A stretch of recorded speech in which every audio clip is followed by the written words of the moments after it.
유령 회사를 만들어서 그 유령 회사 명목으로 860여 개의 대표 번호를 미국, 중국 보이스피싱 조직원들에게 넘겨서 10억 원 이상의 수익을 챙긴 그런 보이스피싱 조직원들을 검거를 해서 금융기관을 사칭하는 보이스피싱 범죄자들은 주로 카카오톡을 많이 이용하는데요. 카카오톡을 통해서 이제 본인의 신분증이나 혹은 사원증을 보내주는 경우가 많습니다. 이 카카오톡으로 보낸 정보들은 다 거짓이니 절대 속으시면 안 됩니다. 저희 어머니한테 절대 전화가 오면은 받지 말라고, 모르는 전화가 오면은 절대 받지 말라고 이렇게 말을 했더니 어머니가 그럴 돈이 없다고, 보내줄 돈이 없다고, 자기 계좌에 돈이 없다고.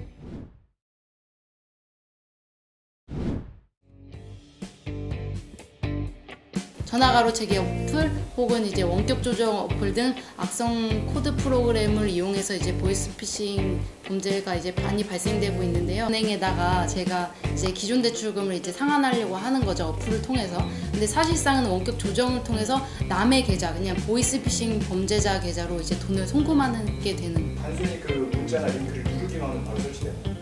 네, 카카오톡으로 그 보이스피싱 범죄자들이 이제 링크를 이제 보내게 되면은 그거를 이제 클릭을 하고 설치하는 것만으로도 보이스피싱 범죄를 당하게 되는 거죠.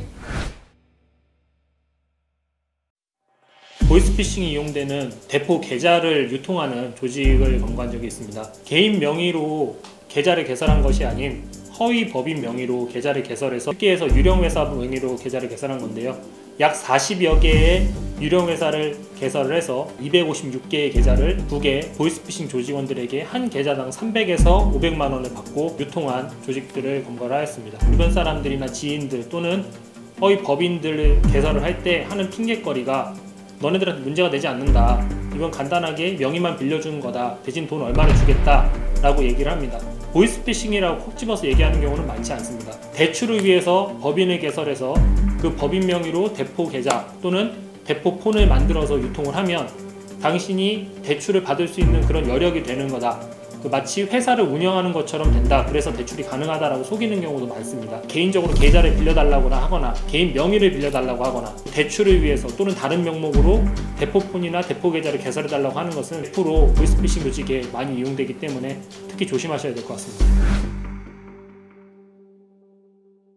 피해자들은 돈이 없는 사람들이 대부분이에요. 그 사람들의 급박한 이제 마음을 이용을 하니까 대출업체인지 여부를 확인도 안 하고 바로 대출이 가능하다고요? 아, 네, 알겠어요 하면서 계좌번호나 체크카드를 버리거나 혹은 기존 대출 상환금 명목으로 돈을 이제 빨리 줘버리는 거죠. 사람이 돈이 급해지고 난 지금 당장 돈이 급하게 필요한데 어디선 대출 받을 데가 없어, 자발적으로 나서갖고 대출을 해주겠다, 내가 돈을 당신한테 넣어줘서 그걸로 거래 내역을 우리가 임의적으로 만들어서 대출을 해주겠다, 또는 돈을 송금해라, 근데 그 명의를 개인 명의로 보내라 라는 등 지금 와서 나중에 돌이켜서 보면 아, 이거를 왜 속았지, 내가 뭐에 홀렸었나 보다 얘기를 많이 하세요. 그 당시에 급하고 그런 상황에서는 생각을 못 하시는 분들이 대다수입니다.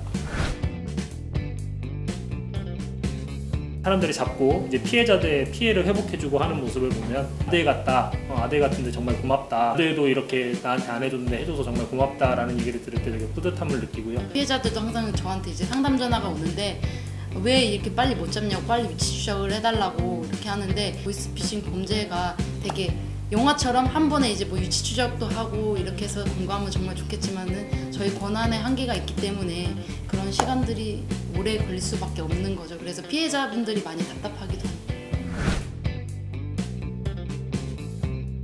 요즘에 보이스피싱 범죄자들은 정말 연습을 많이 하는지 외국인을 전혀 쓰지도 않는 것 같고요. 한국 사람이 정말 이제 연습을 많이 해서 직접 들어보셨나요? 직접 들어보기도 했고, 특히 카카오톡 내용도 그 사람들 고객 역할을 하고 나는 이제 속이는 역할을 하겠다 하면서 예행 연습을 하는 개그 코너가 있었죠. 고객님 많이 놀라셨죠? 라고 하면서 이제 개그했던 개그 코너가 있었는데요. 지금 그렇게 마치 분자니 이런 그런 조선족 말투를 쓰는 사람들은 저는 거의 못 봤고요. 실제로 한국 사람들이 많이 범행을 합니다. 조선족 또한 조선족 같은 티가 안 나게끔 연습을 많이 해서 전문가 같은 좀 느낌이 달론이라든지 서민대출, 국고지원대출 또는 DTI 어려운 금융 용어를 섞어가면서 마치 은행에서 대출을 해주는 것 마냥, 또는 이율과 이자 몇 프로 이율로 얼마까지 대출이 가능합니다. 그래서 한 달에 납입하는 금액은 132,330원입니다 라는 등 좀 자세한 디테일한 수치를 얘기를 해서 상대방을 속이게 하는 경우가 많습니다. 부산도 가신 적도 있고요. 뭐 대구 뭐 이런 먼 곳도 다 이제 출장을 나가셔가지고 며칠 밤을 새면서 이제 잠복도 하고 그러면서 이제 검거를 하는 거죠. 혹시 장소라는 게 지정이 없죠? 네, 그냥 뭐 지정이 없죠. 전국 사방 그냥 뭐 범인이 있는 데는 어디든 다 가는 곳이니까요. 어디로 가시나요? 가긴 가겠죠. 보이스피싱 피해를 가장 가까이서 많이 자주 접하는 형사로서 꼭 당부드리고 싶은 게 있습니다. 어떤 경우든지 금융기관, 수사기관, 대부업체 어디를 사칭해서든지 나의 개인정보를 요구하거나 또는 금융정보를 요구하거나 또는 그에 상응하는 필요한 어떤 명목으로든지 금원을 송금을 요구하는 경우는 100% 보이스피싱이라고 생각하시면 됩니다. 피해를 입지 마시고 다른 경로로서 정확한 경로로서 제대로 된 수사기관인지 금융기관인지를 확인하신 뒤에 조치를 취하시면 될 것 같습니다. 누구나 입을 수 있는 피해가 보이스피싱입니다. 담당하시는 업무가 어떻게 되세요? 고민이 없죠? 고객님 많이 놀라셨죠? 고객님 많이 놀라셨죠? 아니지, 그건 한국 사람이지.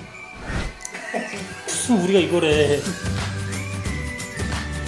검색해보세요. 보세요. 보이스피싱 유형은 대표적